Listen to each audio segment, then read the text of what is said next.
I've got an announcement to make. I have a free energy device in my home which surpasses everything. It's been there for about 5 years now, and it's totally changed our life in our home. Now, that free energy device is available to all of you for free. It's been around for thousands of years. The difference between that free energy device 1,000 years ago and the device that's now is that the new device has glass and it controls the air intake into its being. But it's the element of the house which in times past would have stopped the crofter in Scotland from going mad in the winter time. In other words, it also clears up seasonal affective disorder and low-grade depression. I think you all agree that that's a tremendous announcement that I've made today. Without telling you the ins and outs of what it exactly is, I guess you're making a few guesses at this point. Well, the answer is it's a wood burner. The free bit is that it runs on the waste products off of my building sites. So the timber goes into there, doesn't cost anything, and it keeps us warm. And the light that comes out of it is very much like we've just heard. It's like the sun coming into our home. And when I go home and that fire is on, it has a magical effect on the home. And all of the ecological buildings that we build these days for people, we work as project managers, building ecological buildings, often generally for self-builders. We try and recommend that they have a wood burner in their midst. And I'm a member of the Environment Group in the House of Commons. I've made representations in Parliament basically saying that there ought to be a law which stops fireplaces from being taken out of buildings.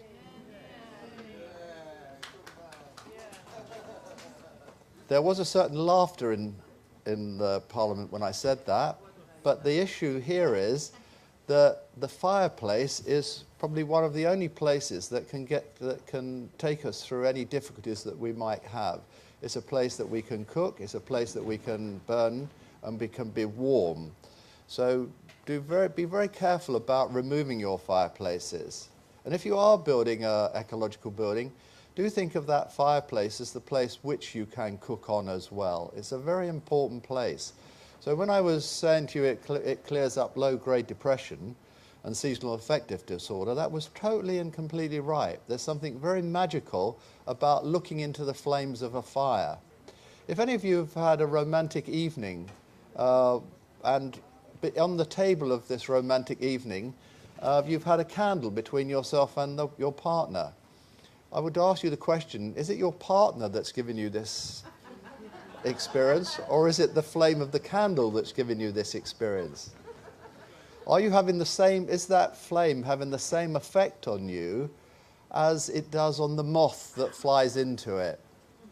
It's an important issue, isn't it? And missing from much of the ecological fixes that we get today. I put the first ground source heat pumps into London. I won the FMB Master Builder of the Year for that. Those ground source heat pumps are brilliant. I'll tell you a little bit more about that in a little while.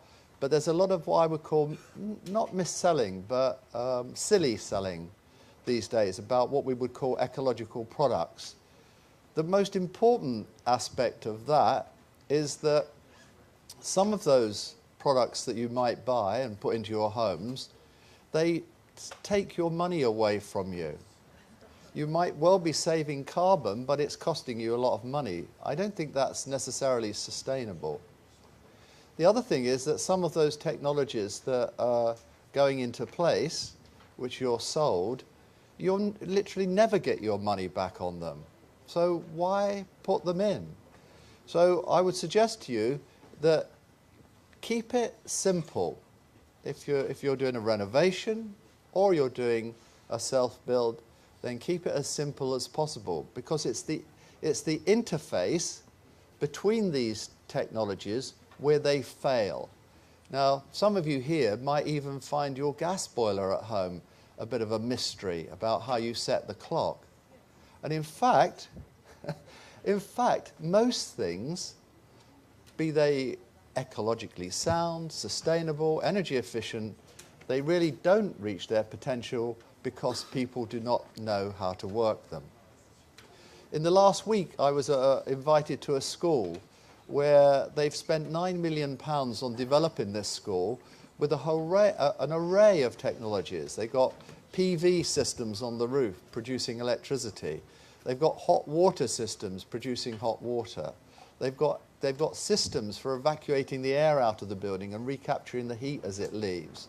They've got gas boilers on the building, which acts as a backup system. And they've got ground source heat pump systems on this building. And do you know what? That building is not working. And in fact, I'm doubtful whether it ever will work. It really is quite frightening what is actually being done under the name of ecological sustainable building.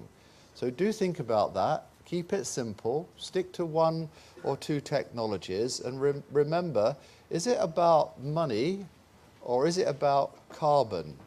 Is it about your pocket? Well, the issue here is that it can be about carbon and your pocket. So do think about that very closely. This is how you see me quite often on site, working on buildings. One of our latest buildings that we've just finished for a head of a housing association in London is actually running on a well. So we're very close to the River Thames, and we're producing all of our energy needs out of this well in the garden, which is actually working very well indeed. Don't forget the pun. So the first thing that I'd really like to suggest to you, because I'd like you to go away with some things that will help you in your life, is that any ecological system or any heating system that uses a tank will lose 50% of its energy over the course of a year. So any system where you're storing water in a tank, 50% of that stored heat will be lost out of that tank over the year. And that's regardless of how much insulation you put on it. It's the fact that it's not used for periods of time and the heat is lost from it. So what does that mean? Well, it may mean that what I'm actually saying is that any system that you might have that doesn't use a tank would be a very good system to use. And in fact, one of the systems that we recommend these days is a gas boiler system that incorporates a technology called Xenix technology in it. And this is a very simple technology that takes the flue gases that go out of the wall, captures those flue gases, and uses that to preheat the water coming into that boiler. Phenomenal efficiencies, much more efficient than my ground source heat pump or my wood pellet boiler system. Really very good, and doesn't necessarily need a tank. Now there's another addition that we have on that, and that is where we do use a very small tank, between 25 and 50 litres. And what we do with this tank is we link it up to a PV array on the roof which makes electricity. But we don't put that electricity into the house, we actually put that electricity into the tank by direct current, a direct current immersion heater. Now, just a while ago I said to you, any system that uses a tank, you will lose 50% of your energy over the course of the year. Do you want to throw 50% of that money away? That's all the energy that you're using in your radiators, all the energy that you're using in your water supply. So I'm saying to you, well, now I'm saying put a tank back into place. But what I'm suggesting here is that if you do use a tank, then capture free energy either from essentially from the sun and store it in that tank, and you're basically storing it there for nothing. And use that to displace the 50% of the energy that you're losing. So when you're using that combination, you can see that then you're using a tank efficiently. Does that make some sense to you? I would like anybody who finds a system like that that's available on the marketplace to ring me up immediately, because that very simple system of having a direct current immersion heater in a tank, like I've just described, it really isn't generally available for you. And in fact, if you go to Alpha Boilers, for example, a standard boiler company, have a look at their website, you'll see such a system that does exist. I know the inventor very well, and the savings he makes are quite substantial. It is a battle. Now, I was supported by an energy company when I put my ground source heat pumps into place. The ground source heat pumps are 1-to-4 efficient, which means that for every unit of electricity I put in, I get 4 units of heat out. They work very well. They've been working for nearly 10 years now. I love them. They're very nice. They give us underfloor heating and hot water relatively cheaply. But why did the energy company want to give me £10,000? Almost like that. Bob, we'll write a cheque for you for £10,000. Yes, I said, that's very good. And I couldn't understand why. Well, the answer is that if we all went to ground source heat pumps, do you think the energy company would be selling more electricity or less electricity? They would be selling more electricity, because they would be displacing gas. And gas, in fact, is still a very efficient way. It's how it's used that's an important consideration, and certainly in the technology. So the thing I'd like you to be thinking about, it's the preheating of the water into your boilers, which is the most important component. That's really where you're going to get your efficiencies. Now, another aspect is that the Americans spend more money on cooling their buildings than they do on heating their buildings. That's interesting, isn't it? I think you might find that the Scandinavians spend more money on cooling their buildings than they do on cooling their buildings in Athens. Well, that's odd, isn't it? Why might that be the case? Well, there are 2 different types of buildings. So the type of building type you have is actually very important. Now, in Scandinavia, you would have a timber frame building, and that's called a lightweight building. It's got lots of insulation in it, and from all intents and purposes, it would seem to be a brilliant type of building to keep the cold out and the heat in. Yes, that's correct. But what do they have in what is the traditional building that they would have in Athens? And that would be a thermal mass building. In other words, stone type buildings. And they kind of keep the heat in or keep the cool in and the heat out. Now, so there are those 2 different building types. Of those 2, although I'm a carpenter by trade, my preference is a thermal mass building rather than a timber frame building.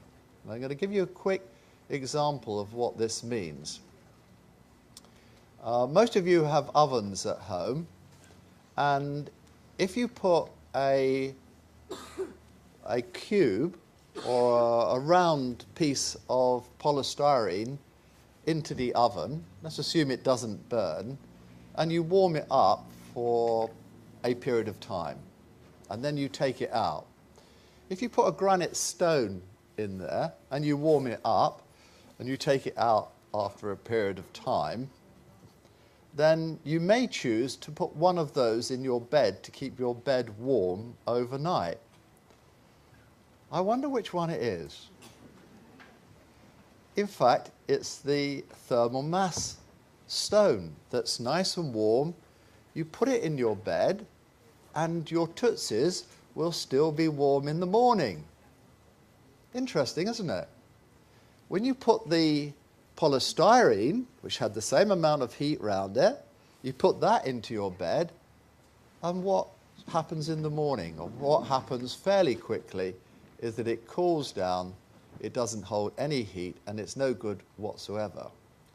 So there's a big difference between how you hold heat in a building and reuse it, let it come out gently, and the materials that you use. So those Scandinavian buildings and a lot of those American buildings are lightweight buildings.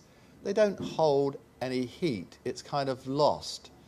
So when you're in Scandinavia and you're not holding any heat in your building, it means in summertime all you can do, it's subject to the air, the ambient airs around the building that flow through it. All you can do is cool that building down with cooling systems. If you've got a thermal mass building that can either hold coolness or heat, you can use the structure to hold the heat in for periods of time or hold the coolness in for periods of time. It's called a diurnal rhythm. So let me just explain that to you. Your building heats up during the daytime from the sun and from the people in it. The structure holds that heat and warms itself up. Then nighttime comes, there's no heat from outside, you shut your windows, and the heat starts to come out of the walls and it warms you. And that might go on for 3 or 4 hours, giving that heat to you, or it could be the coolness that it's given to you, or it could be that in the nighttime it's actually cooling down and it's going to stay cool during the hot day. That essentially is how that kind of works. It works very well in our climate here and is the key to a good ecological building. So my suggestion to you, if any of you here are looking at creating a building, then do think very seriously about whether it should be a timber frame building. Should you be buying into what the Scandinavians want or need? Or should you be buying into a thermal mass building? My preference is a thermal mass building. Just a little bit more than that. If you've got a teapot, do you put the tea cozy on the outside of the teapot, halfway through the porcelain, or in the inside? You put the tea cozy on the outside. Polar bears have the fur on their outside. And it's exactly the same with a thermal mass building. Generally speaking, you would work from the outside. You put the insulation layer on the outside, and as you get further and further in, you get denser and denser and denser. So that the final layer, in my buildings we tend to use aircrete blocks, great blockwork system, and then we have a sand, cement and lime render on the inside, very dense render. And that's the medium that holds heat and gives heat out. So remember that. Your best buildings are the ones where you have your insulation on the outside. And that means it stops the heat coming in the winter, slows it down, and it slows the heat losses out in the winter time. I think that's a very important point. Now, when you're inside your building, you've got to decide, how can I build a building so it's like my third skin?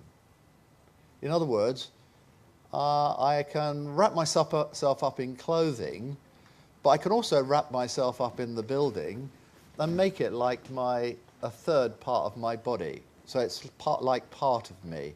And I would suggest to you that when you create a building, the key to it is to create that building so that it's as close to you, it's as natural to you as it can be. So that might be things like the materials that it's made from. For example, do we want to replicate what the Victorians used, where they sized their buildings in something called hoof and horn, and where their glues were made out of hoof and horn? In other words, in the past, we would actually paint on the inside walls of our building like the material that you'd have on an agog dish for growing cultures. So the old times are not necessarily the best answer for us. Because if you're living in an old building, or if you try and create that old way, where you paint it with like hoof and horn, with a size type material, no wonder you've got lots of mold growth on your building. And one of the keys to a healthy building is to stop mold growth. Now, if any of you here care to read Leviticus, it's quite a long section of the Bible, but you might care to read it when you get home, because it tells you a lot about, in the Old Testament, about their view of mold growth in several thousand years ago. And what they say in Leviticus is as relevant then as it is now. The difference is what happened to the builder that built a building that created mold growth. Well, I won't tell you the answer to that, but he wasn't in a good place. And in fact, we're now building buildings which have black mold in them, and it's so toxic that there are some buildings in America where it's too toxic to actually take the materials off the site, and they're literally burnt down on site. So if you create a building that can harbour mold growth, it can be as bad as that. So a dry building without mold growth is exceptionally important. Now, one of the things that you'll be told is that your building has to be sealed. You have to have double glazing in it, and it has to be, it mustn't stop the drafts coming in, and that's the way that you're going to get a very energy efficient building. But you must have some ventilation systems in there which will work off electricity, and perhaps you must have some systems where you bring the air in, you preheat it, and then so the air going out preheats this comes in, and it comes through a pipe, but you can't clean the pipe out, so there might be some mold growth in the pipe, and you might breathe that in. Well, that's interesting. And this sealed building is only as good as the person who makes sure it's maintained properly. And what if they use chemicals to clean the filtration system in there? Do I really want a dose of chemicals into my body? So I'm going to suggest to you that opening a window is as good a ventilation system as any. But I'm equally going to suggest to you that yes, let's use some technicalities in our building. Now, this is very, very important, what I'm going to tell you. And you might want to tell this to your sons and daughters and children as you have children. It's something you might want to pass on. You should ventilate your buildings from the wet areas. You should ventilate your buildings from the bathrooms and the kitchens. Never ventilate your building from, this is a mechanical kind of system, from the bedrooms. You must take the dampness away. So the places where you create dampness, then take it away from that place. That's actually very, very important. And what you can do is you can have a ventilator there which measures temperature and measures humidity, and it can make a decision for you. So in my buildings, we simply have that. We don't have sophisticated systems. We simply have these ventilators at these wet points. We measure the air temperatures, we measure the humidity, and the building breathes, just like you and I. Just like we perspire, the building perspires. So some eco-warriors come up to me, some people who are very keen on mathematics and physics, and they say, whoa, you're losing all this heat, this energy.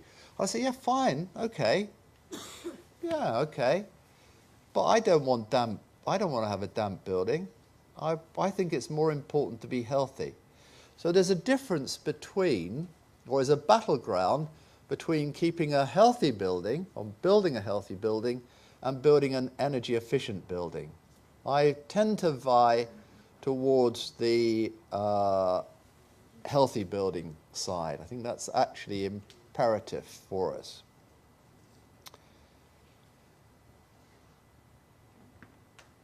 If I wet the back of my hand like that, I won't get you to do this, but you can imagine it, and I blow across it like that, I can feel my hand getting cold, the back of my hand. In other words, an evaporating surface, when you blow air across it, means it has a cooling effect. When we perspire and we have air coming across our body, then that cools us down. So we are designed to be cooled by air, not heated by air. This is very important. We're designed to be cooled by air and not heated by air. I guess most of you here, the exact opposite happens. Most of you here will have radiator systems in your building, which aren't really radiators because they're not big enough. They do radiate a little bit, but essentially they warm the air up and you are warmed by warm air. No wonder you go to sleep at 8 o'clock at night in front of the television or wherever you are, because a warmed air building is a lethargic building. It doesn't boost life. It's a bloody it's a nightmare. So a warmed air building is not really what you want.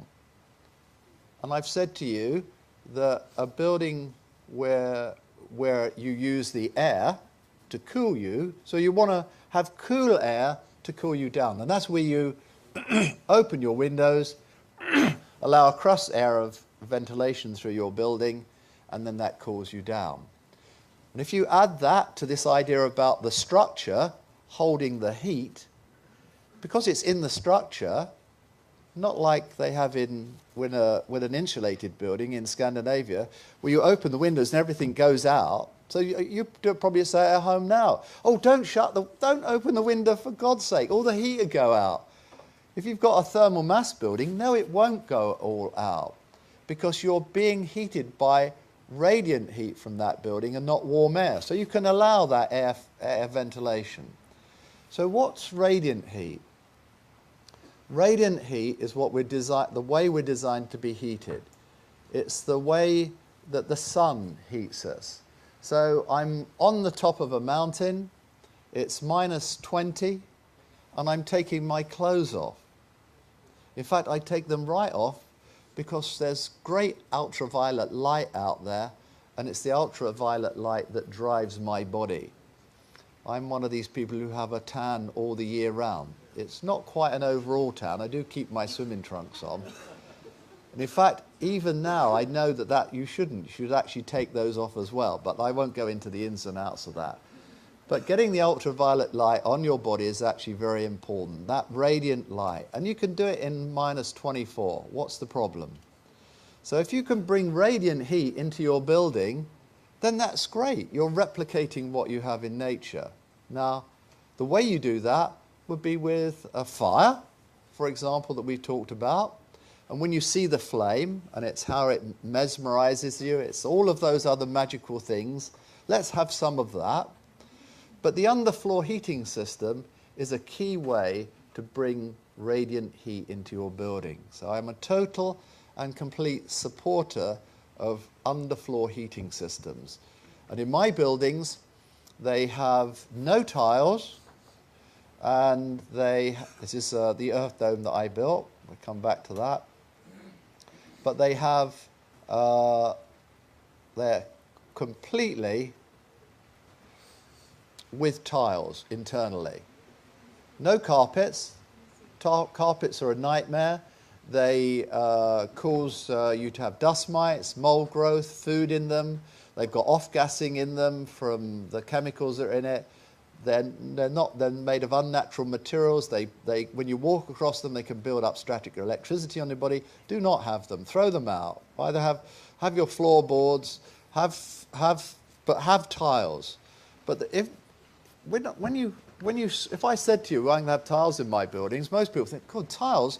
You don't want tiles, they're blooming cold. That's what you have in a hot country. No, you have tiles in a cold country like ours, but if you add it to underfloor heating, it is absolutely brilliant because you're warmed by the radiant heat off of the floor. Now, radiant heat is very different. Radiant heat doesn't heat the air up, it heats you up. When I'm at the top of the mountain and that sun is warming me up, it's not heating the air around me, it's just heating me when it hits things. That's exactly the same with an underfloor heating system. It heats you up. So you're replicating what happens. And it heats the ceiling up, heats the walls up. The air in that building is warmed by touching the walls and the floors. Now, when you have that type of building, you can actually run it at 3 or 4 degrees below your normal temperature settings for air temperature. And for every degree, you might be talking about a 13% lowering in cost for the cost of the heating that you're putting into it. So you're lowering your prices into that building as well. So do think very closely about the link between tiles, radiant heat, and health. And the health bit was it can be easily cleaned, no bacteria, no mold growth, and works very well. Now, the other thing I'd like to talk a little bit about is the sound in your building. My personal belief is that the reason the chicken makes a noise in the morning and wakes us up is because there's something very important about the sound of the chicken waking me up. So it's the sound quality of what is actually doing. It's equally, I think, very important that when we hear the rustling leaves, that noise, or the rain, or the sea, we have a relationship with those sounds that has an effect on us, and I believe that effect, it makes us fully functioning individuals. If you take that sound away, it's a bit like putting a brown paper bag over your head and putting white sound into your brain. Don't torturers do that. Don't they just? And aren't some of the buildings we're living in now with our triple glazing, isn't there something similar happening here? You can't hear the rain in those buildings. You can't hear the chicken. You can't hear the trees rustling. In fact, you're hearing nothing. So no wonder people go mad.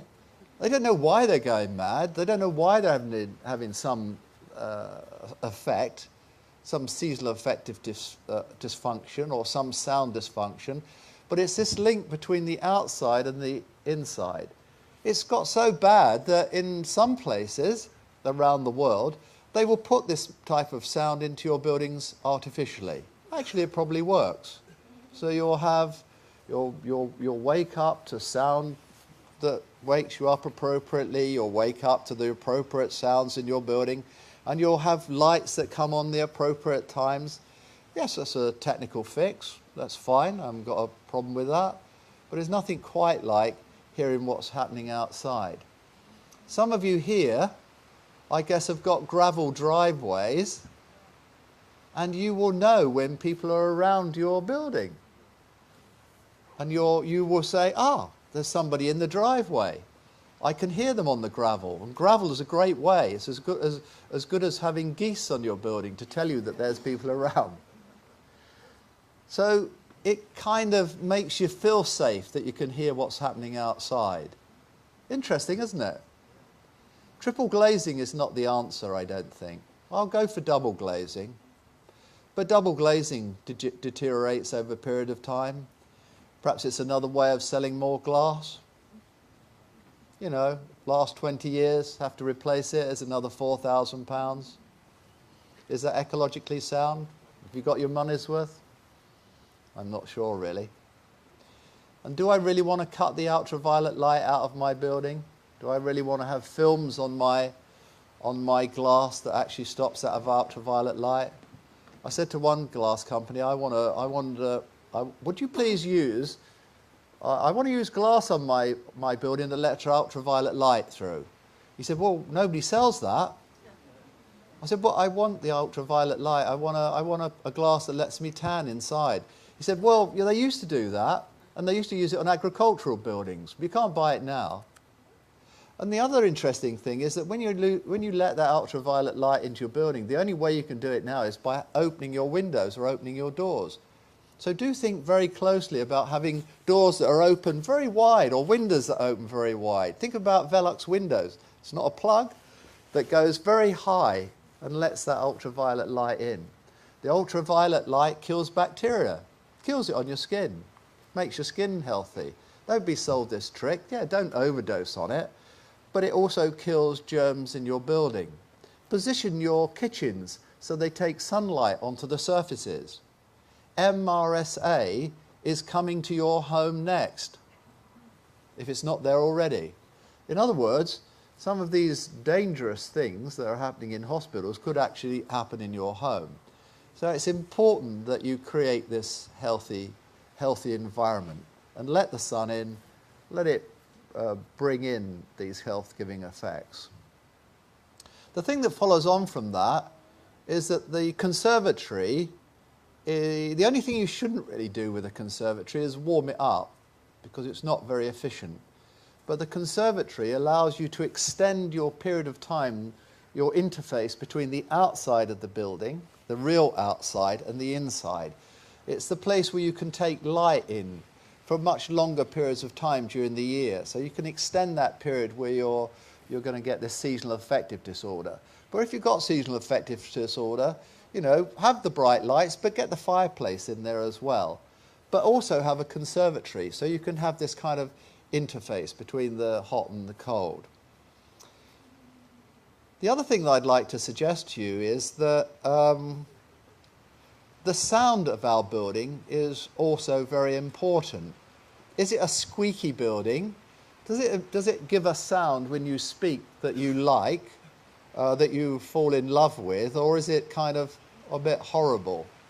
So you might think that my buildings that I create, which essentially are very dense buildings, you think that they were very squeaky buildings. No, they're not, because I've done what Vitruvius suggested in his 10 books of architecture. Do read Vitruvius.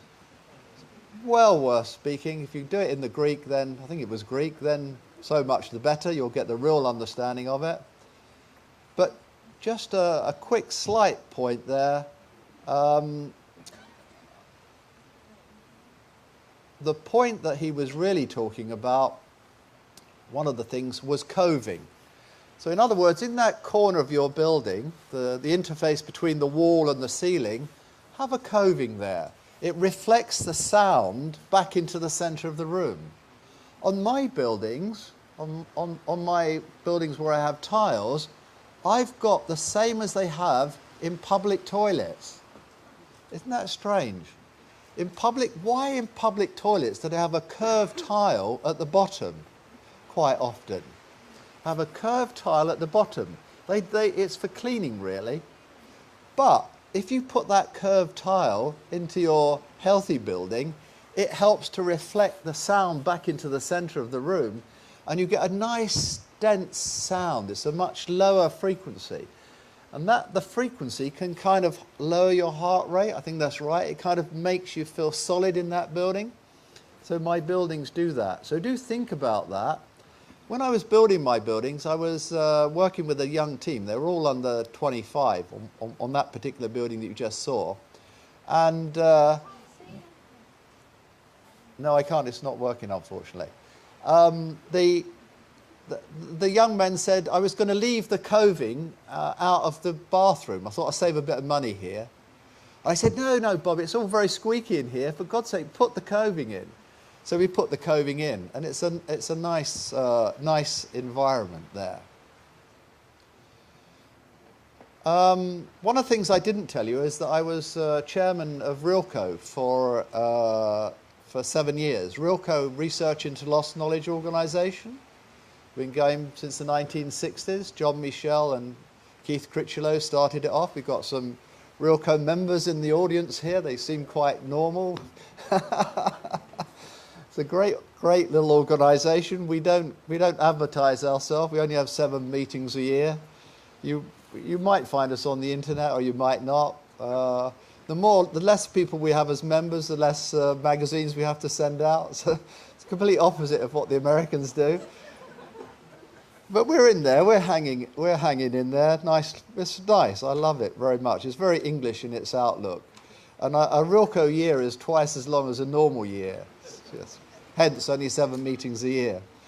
But one of the things that we're very interested in RILKO is geometry. Coming from Keith Critchlow's work and John Michel's work, then geometry is actually really very important to us. I think earlier today, was it today, they talked about geometry being kind of like geometry in buildings was like buildings which had sound fixed in its geometry. In other words, you can play the geometry of a building in some ways. The way I think about geometry, and the way I think about using it in a building, is that a building is like an aerial. In other words, it can accept sections of the electromagnetic spectrum, and it can absorb it in and it can absorb it out. It can send it in and it can send it out. It's a transmitter and it's a receiver.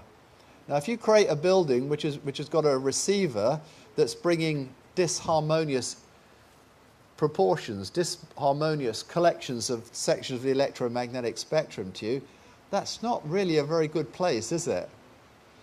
Now, my suggestion is that if you use classical geometry, in particular golden section, then that building will take in sections of the electromagnetic spectrum that are healthy for you and good for you, and it creates a harmonious place.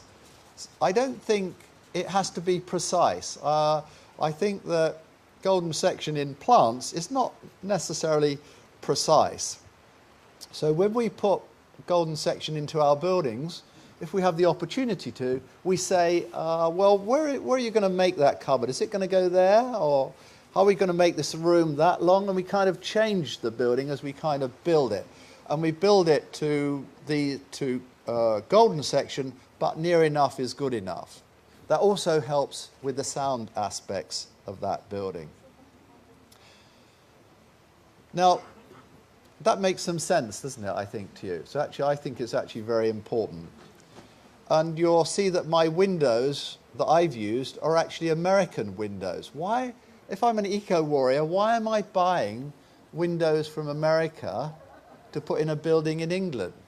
Well, actually, it's not too bad, because once it gets on the container, the amount of energy to bring it on the boat here is actually relatively small. But the Americans have not ditched feet and inches. They're absolutely and completely sensible. We've ditched feet and inches. That connection with the universe, which comes through feet and inches, we've absolutely lost it. We've got a metric system which Napoleon himself, I think 4 years after he put it into France, he admitted that he thought it was wrong. It's got no relationship with any sensibility about the planet, the solar system whatsoever. Feet and inches have. They've got quarters, they've got eighths, they've got sixteenths, they've got 34ths. If you want to design a building that's right for you, then design it in feet and inches. Relatively recently, you would have possibly gone to jail for working in feet and inches, or certainly selling things in pounds. It's not the case now. The law has been changed. You can now work in feet and inches. You can now use pounds. Thank God for that. Hallelujah, brother. Sensibility reigns. And sensibility is still there in America. Now, it's cheaper to buy American windows if they're in feet and inches, their standard sizes, rather than in ordering them in metric sizes. Interesting, isn't it? So you can buy their standard windows, they're in feet and inches, they're in a harmonic proportion which fits in to the natural order of things, and you can build very successfully with them. Earlier on I said to you, I said, make the building like it's like your third skin. And what I'm suggesting here is that the earth is like our third skin, isn't it? We have a relationship with the earth. Sometimes we take our shoes off and we skip across the earth, don't we? It's in the dew, for example. Something very special about the earth. But not all earth is good for us.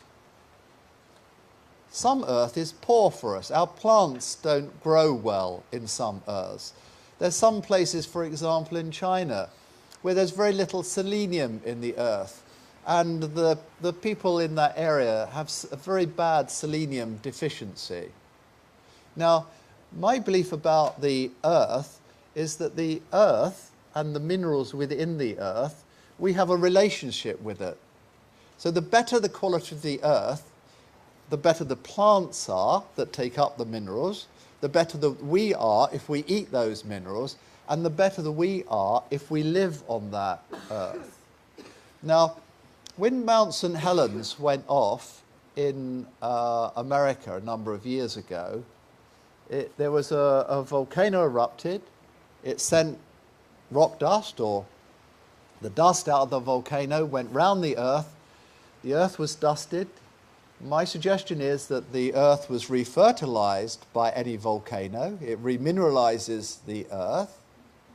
And what I'm going to suggest to you here, or what I'd like you to know, that within 1 year of that volcano going off, there are plants growing in volcanic ash that isn't a soil.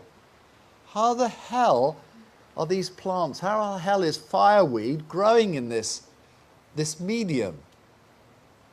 I can remember pictures of Beirut, when section of Beirut, there were streets where people weren't living, but there were plants growing in the street. How can they be growing in the street when there's no earth? So there's a relationship between plants and minerals, and that causes them to grow. And I'm going to suggest that we are exactly the same. In other words, it's the remineralization of us and our plants, which is about the effect of the electromagnetic spectrum that enlivens the minerals in the earth that we live in, that field effect that's healthy for us. So all of my buildings are fully mineralized. So I get somebody come along and they say, oh, you're a bit, what's all this mineralized stuff you're doing here? I say, well, no, it's nothing wacky. All I'm doing is I'm replicating in my building a building which is like the best quality earth in the world. Can they say anything bad about that? No, they can't, can they really? Even if they're a top physicist, they can't say you're mad, can they? Because all I'm doing is I'm saying good quality earth is good for you. A building that's built with the same elements of good quality earth must be healthy and good for you also. So in my buildings, then I use a fully mineralized material in that building, and it has very good effects on the people. It's anecdotal, the fact that there's a lot of, or seems to be a lot of babies born in my building, the fact that the buildings might be the same place as a stag would fight over, possibly in the countryside, that's an interesting kind of point. It's only anecdotal, but it does seem a kind of a truism. The fact that the building control officer that was on my site checking up on my building work every week, who had a tie on, was a civil engineer, and the fact that he said, I'd like to live in your building when it's finished. He didn't know that he could, but what happened? It was life as a self-fulfilling prophecy. He prophesied that he would live in it, and he did. So one of my first tenants was the building control officer. Amazing. And he said, when I come onto this site, it always feels nice. There's something very nice about the building, and that is the case. I won't leave out the spiritual element, because the spiritual element is important. And you might say, well, how do I get to a spiritual element on my buildings? What do I actually do in my buildings to give it a spiritual component? What I do is I harness the spirituality of the people that are living in them. In other words, they're all let. And I'll say to them, do you have a particular religious dissuasion? So I say, I'm a Muslim. Or they say, I'm a Jain. Or I say, I'm Jewish. So I say, that's fantastic. Or they might say, I'm a Christian, Catholic.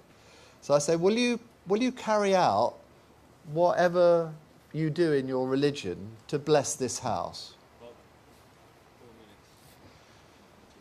And they do that. So they will pray into the building, they do whatever. In the case of the Jain from India, the ritual was done by the oldest girl in the family, so she came in and blessed it. In the case of the Muslim, they got a Muslim cleric, a female Muslim cleric, came down to the buildings, blessed the buildings, and blessed all of the buildings, all of the land around it. That's fine. There can't be any argument about that. It's not me that's blessing them, although I may give a few blessings, but it's not me. It's fairly standard practice. The Church of England or the Pope wouldn't worry about it too much. Not a big problem there. But it does seem to have an effect on the buildings. Now, one of the things that did happen, which is slightly unusual, is that after the Muslim cleric, the female, came down, I was there the next day with my eco-building students, because I lecture in ecological building, and one of the women on the course looked up into the sky. She's a physicist, by the way. She looked up and she said, oh my God, you've got a circular rainbow over the building. It's not totally circular, but we looked up and there was a rainbow over my buildings. We saw it. It was there. She said, that's very interesting. That happens by the sun going through ice crystals. When they went back to the Muslim cleric, she said, there's something special about the building that you've created there. She said, I'm not surprised that you've got a circular rainbow over it. When you go home tonight, put into your web browser circular rainbow. Have a little look at the more esoteric side of circular rainbows and see why they may form under certain conditions and see what the reason for that might be. So what I'm suggesting to you here is that if you create an ecological building or an ecological refurbishment and you do it in a sympathetic way with nature, don't get high-bound by a technical fix, bring in the spirituality that's appropriate to it, then you can create that third skin, that very special building that allows you and your family and everybody who goes in that building to be fully functioning individuals in this wonderful universe that we have. And on that note, thank you very much indeed.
Out of this well in the garden, which is actually working very well indeed.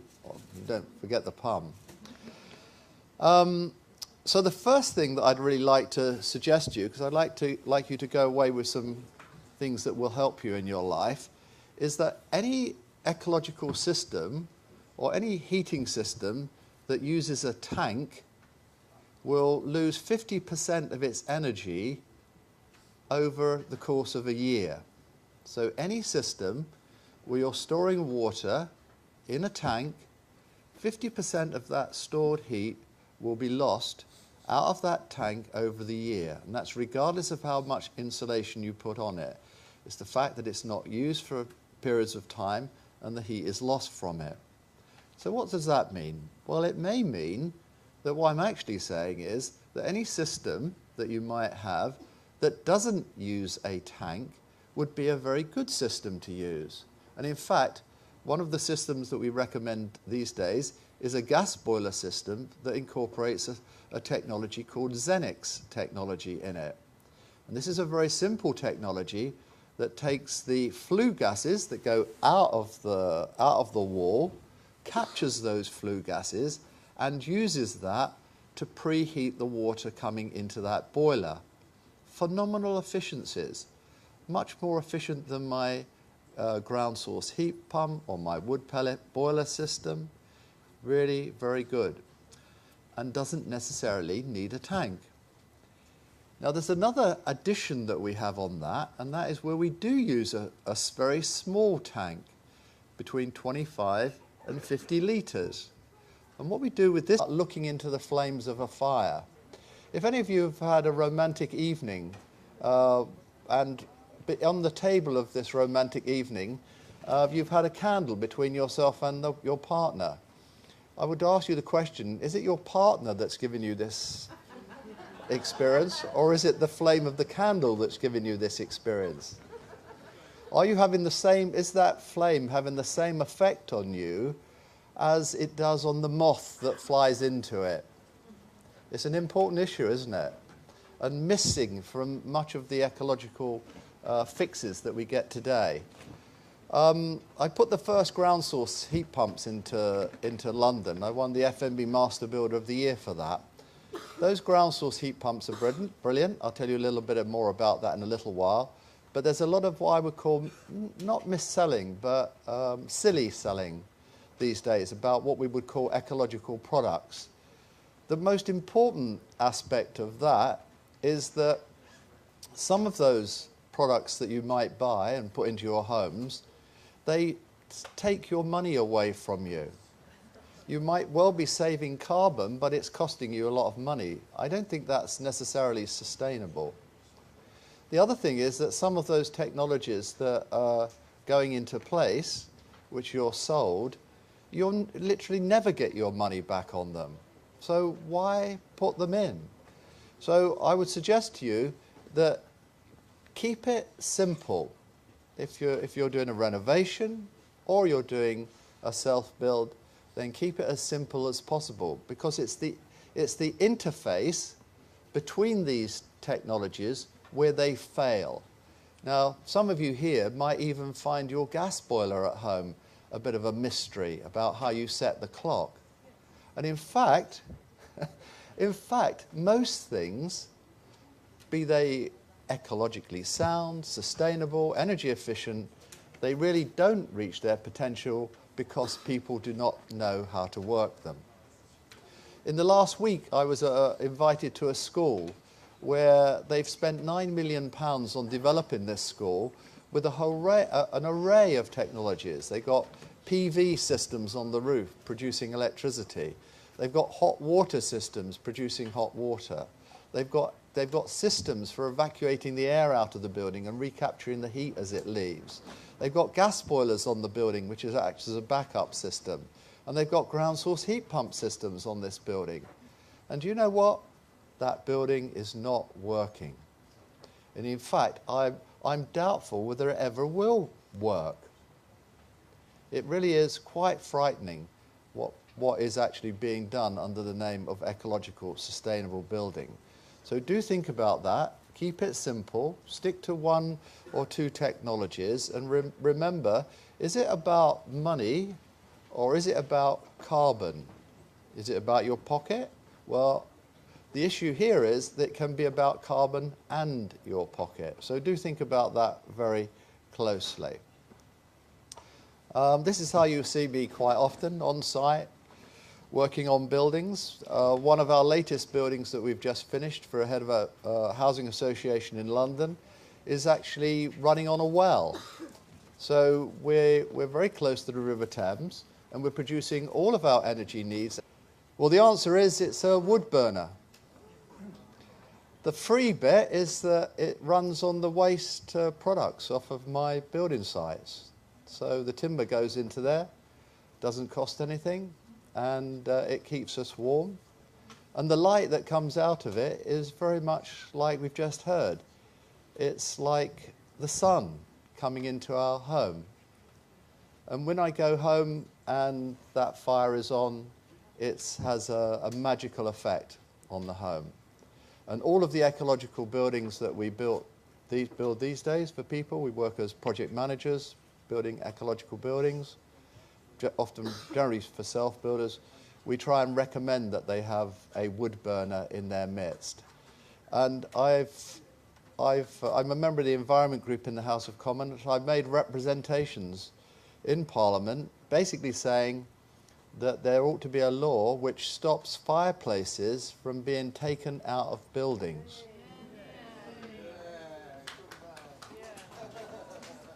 There was a certain laughter in the Parliament when I said that, but the issue here is that the fireplace is probably one of the only places that can take us through any difficulties that we might have. It's a place that we can cook, it's a place that we can burn, and we can be warm. So be very careful about removing your fireplaces. And if you are building an ecological building, do think of that fireplace as the place which you can cook on as well. It's a very important place.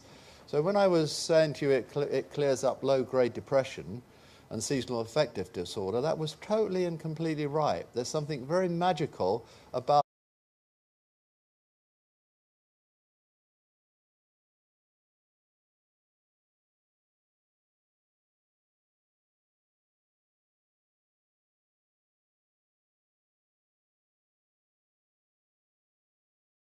I've got an announcement to make. I have a free energy device in my home, which surpasses everything. It's